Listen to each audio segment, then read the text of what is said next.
Tayo makaka-avail ng 10 to 15% discount kung gusto nating bumili sa Gusto ko siya, guys. At saka, babalikan ko yan. Kasi para critical ngayon na pag-uusapan natin, ano yung mga alahas dyan?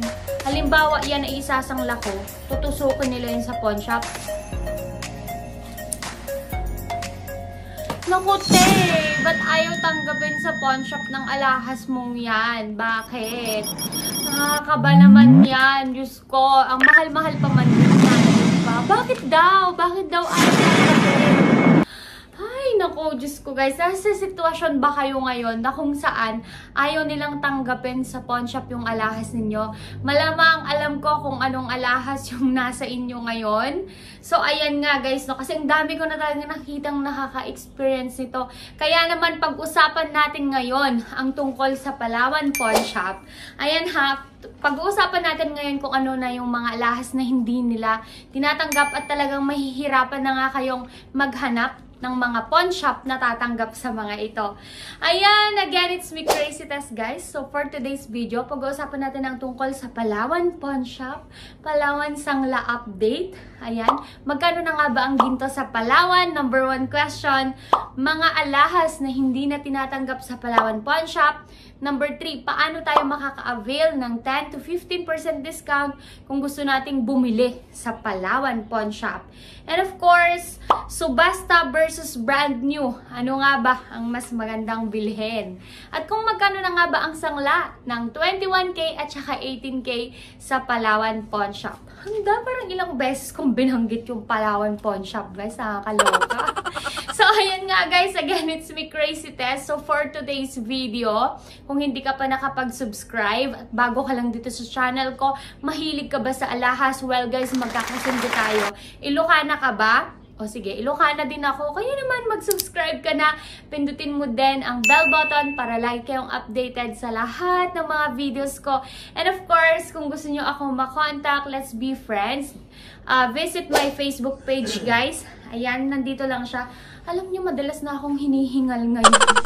Kasi alam nyo na, 7 months preggy. Let's jump into the video. Ipapakita ko sa inyo yung footage na galing talaga ako ng Palawan Pawn Shop para magpa-appraise ng mga alahas na 18K and 21K. Kaya naman gusto ko ding i-share ito sa inyo. Ayan guys, kung ma-remember ninyo, kung nanood kayo ng aking last video or last vlog regarding sa Sangla update sa Villarica at saka sa Cebuana, yan din yung mga pina-appraise ko. At habang nagpapa-appraise ako guys, tumitingin na rin ako dito ng mga alahas. Ang dami nilang magagandang mga necklaces at saka mga pendant. Ito nga, tinignan ko itong Fendi design na necklace. Medyo mabigat siya pero parang gusto ko siya guys. At saka babalikan ko yan. Kasi parang good deal siya. Tumingin din ako ng singsing. This one is 14K. Lumalabas na ang 14K nila is 2,400 per gram. So, ayan. Discounted na yun ha. Yung sa price na yun. Sa 18K naman, lumalabas na 3,200 to 3,300 per gram. Pero hindi pa po yung discounted. So, kapag mag-avail ka ng 10 to 15%, may bawas pa nga iyon. Ano na nga ba ang sangla sa Palawan? Ayan guys, mabilisan lang tayo. Sa 18K guys ha, ang sangla sa kanila is 2,500 to 2,600 per gram lang. Mababa, di ba? Again, 18K, 2,500 to 2,600 lang per gram. Hindi ko lang alam dyan sa area ninyo, pero dito guys, sa pinuntahan ko dito sa Cubao, ay 2,500 to 2,600. Depende sa kalagayan ng alahas ninyo. Kung may mga gasgas pa yan, ay babawasan pa po yan. Ayan. Ang 21K naman guys ay 3,000 pesos per gram. Again, 3,000 pesos per gram. Ang kagandahan nga lang sa Palawan, kung gusto mo lang kasi ng sangla, ang ibig kong sabihin ay may plano ka pang tubusin ito, ay mababa lang ang kanilang interest dahil 2% lang po yung kanilang interest. Ayan. Pero kung wala ka ng planong tubusin ang alahas, mas okay na dun ka magsangla sa Villarica. Pero kung may plano ka pang tubusin, kailangan mo lang ng petty cash. doon ka na lang sa Palawan dahil mababa lang po ang kanilang interest. So, ayan na. Nasagot na natin kung magkano na nga ba ang sangla ngayon. Next naman na tanong, or sasagutin natin kung paano nga ba tayo makaka-avail ng discount na 10 to 15% discount sa Palawan. Kasi alam nyo guys, nagsimula talaga ako sa pangongolekta ng alahas, mga subasta. So ayan, doon ako bumibili sa mga pawn shop. Doon sa probinsya dati, sa Palawan pawn shop, marami akong nabili doon. Doon ako nag-start. So yung pinakamabigat na alahas ko is regalo sa akin ng asawa ko is doon namin nabili sa Palawan Pawn Shop. So, para maka-avail kayo ng 10% discount, guys, kailangan nyo mag-avail ng Suki Card. Ano nga ba yung Suki Card? Nung nag-register ako ng Suki Card, guys, nagbayad kami ng 150 pesos yata. Parang ganun. So, papakita ko dito yung picture ng Suki Card. 150 pesos yung babayaran mo, magpaparegister ka. So, sa susunod na bili mo, or kapag bumili ka na on the spot na may Suki Card ka, meron ka agad 10% discount. So, malaking bagay yon. So, paano naman makaka-avail ng 15% discount? O, diba? Ang laki ng 15% discount. Meron naman sila ngayong application na bago. Yun yung tinatawag na Palawan Pay. Para siyang GCash. So, napakabilis lang nun mag-apply. Hindi nga ako nangailangan ng ID, guys, eh. Application lang siya. Kailangan mo siyang i-download sa iyong cellphone. At ang gagawin mo doon, magre-register ka ng iyong details at magka-cash in ka ng pera sa Palawan. Of course, magka-cash in ka, guys, merong charge yon. Pero, every month, meron silang 10,000 pesos free cash in, walang charge. 10,000 pesos, free cash in, walang charge. Pero kapag sumobra, halimbawa 20,000 or 30,000 yung ilalagay mo, meron silang charge na 1%. Halimbawa guys, in every 10,000, meron kang 100 pesos na charge kapag magka-cash in ka. So, ganun siya nangyayari. 15% discount. So, ikaw na bahala mag-compute kung makakatipid ka ba. Basta 15% guys yung discount kapag ganon. Pero kung mga worth 10,000 lang yung bibilhin mo doon, eh pwede na, free na yon. Pero alam nyo guys, dito sa Palawan na pinuntahan ko, meron akong naispatan na isang alahas na parang ang baba ng per gram niya, 18K siya. So, ipapakita ko sa inyo yung necklace. Ayan siya. So, ayan. Parang ito lang yung particular eh. Kasi kung 15% ang madi-discount ko dito, kasi mag-open ako ng Palawan Pay, parang mababa yung per gram niya. So, iniisip ko, babalikan ko siya, and then ika-clarify ko. Kung talagang magiging ganun yung per gram, bibilhin ko siya guys, kasi talagang mababa. Ang maganda pa dyan, pwede mo ulit isang sa kanila, wag nyo lang talagang wawalain. Wag nyo lang talagang wawalain yung resibo. Halos balik ulit ang pera ninyo. Ayan, yun ang maganda sa subasta. So, yun ha, nasagot na natin, avail po kayo ng 10% discount kapag meron kayong Suki Card. Kapag naman gusto nyo maka-avail ng 15% discount, kailangan nyo ng Suki Card at saka ng Palawan Pay. And ito yung pinaka-critical ngayon na pag-uusapan natin. Ano yung mga alahas na hindi na tinatanggap sa Palawan Pawn Shop? Actually, ito guys, may mga Palawan daw na branch na tumatanggap pa rin naman kahit papano. Pero talagang mahihirapan na nga kayong maghanap nito guys. Number 1, ito lang yun naman yung tutukuhin ko ngayon kasi napaka-trending nito. Bangle guys, mga bangle. So, kung hindi nyo pa alam kung ano yung tinutukoy kong bangle, magpapakita ako sa inyo ng example guys. Let's go!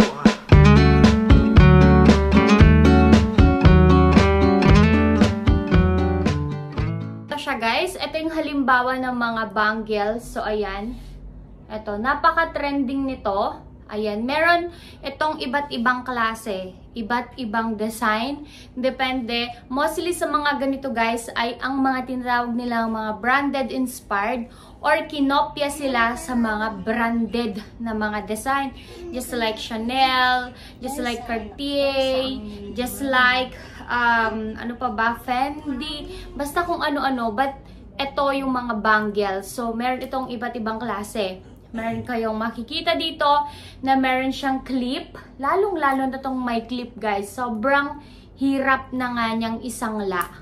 Pati din naman ito, although wala nga itong spring, solid gold, lahat-lahat, pero napakahirap na nga niyang isangla. So bakit? Bakit nga mahirap na siyang isangla? Alam nyo kasi guys, marami na ngayon ang mga nagtitrending na mga alahas at mga loko-lokong tagagawa ng alahas na kung saan binabalot nila yung alloy, binabalot lang nila ng makapal na gold, tapos napakabigat niya guys, sobrang bigat niya. So parang ang bigat-bigat na ginto na solid, pero sa totoo lang, meron pala iyong palaman na hindi tunay na ginto. Kaya naman yung mga pawn shop ngayon, yung nakausap ko, parang ayaw na rin nilang malintikan. So, baka makakuha sila ng ganon. Kaya, nag-iingat na talaga sila. Kaya, kung meron kayong mga ganitong alahas, medyo pahirapan po talagang maghanap ng mga pawn shop na tatanggap ng mga ito. Maliban po doon, mababa na ang kuha nila ng per gram sa mga ganitong uri ng alahas. Although, lahat ito, ginto, wala kang masabi. Maliban dito sa clip type guys, meron kasi itong spring or bakal na hindi yun gawa sa ginto. Kasi yun yung way para mag-close ito. Ayan, so may pumipigil sa kanya. Pero yun nga, mahirapan na tayong maghanap ng pawn shop. O, di ba nakakalungkot? Pero ito kasi mga to guys, napaka-trending nila. So parang napaka-timeless nilang mga piece, yung parang hindi sila naluluma. Kasi talagang napakaganda.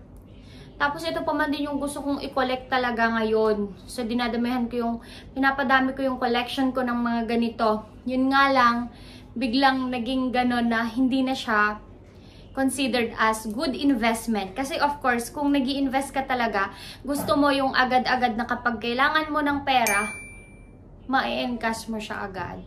So yun, gusto ko lang kayong sabihan na mag-ingat-ingat kayo, or kung limited pa lang talaga yung pera nyo guys, huwag kayong mag-invest sa mga ganitong uri ng alahas. So mag-invest kayo dun sa mabilis na isangla. Pero kung sobra-sobra ang pera nyo, may extra na kayo pang fashion and all that stuff, pwede na kayong bumili nito. Pero kung gusto nyo agad mapalitan ng pera yan, medyo pahirapan po tayong isangla ang mga gantong uri ng alahas, dahil binanggit po mismo sa akin ng Palawan Pawn Shop. Ito guys ha, sa Palawan ko ito mismo nabili sa kanila. Pero dahil nawala ko na ang resibo, medyo mahirapan na nga akong isangla ito. Kaya naman ko guys, kung pinaplano nyo palang bumili, isipin nyo muna, mas okay talagang bumili ng mga medyo old design or mga bracelet talaga, yung hindi ganitong bangle. Mga bracelet lang na mga typical bracelet ba. Kung meron kayo, medyo mag-ingat kayo sa pangongolekta ng gintong alahas na ganito, dahil katulad ganang sinabi ko, medyo mahirap na po silang isangla sa mga pawn shop. Anyway guys, huwag kayong mag-alala kasi may mga choices naman kayo kung ano ang dapat ninyong gawin sa kanila. Pwede nyo silang ipatunaw at gawing ibang uri na naman ng alahas, or pwede nyo ring ibenta sa mga tao. Halimbawa, may kakilala kayo na gustong-gusto talagang magkaroon ng mga itong uri ng alahas, pwede nyo ring ibenta sa kanila. Pero, ang real talk dito, kung kailangan mo na at pupunta ka ng pawn shop, medyo mahirap po talaga siyang isangla. Subasta versus brand new jewelry. Alin ang okay bilhin? Eto guys, depende. What's your purpose on buying jewelry?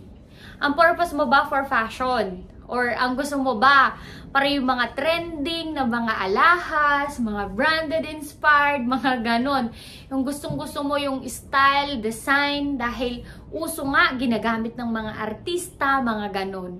Sa mga pawn shop kasi, ang maganda, meron ka minsan makikita na mga branded inspired or mga kinopya mula sa mga branded na mga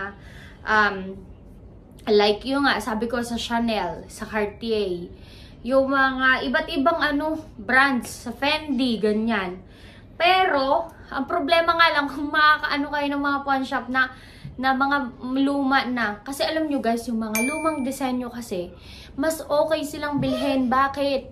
Kasi nga, napakabilis nilang isangla. Alam nyo ba na ang mga alahas na buo-buo tignan, halimbawa ito, meron akong iaano dito, isa sample.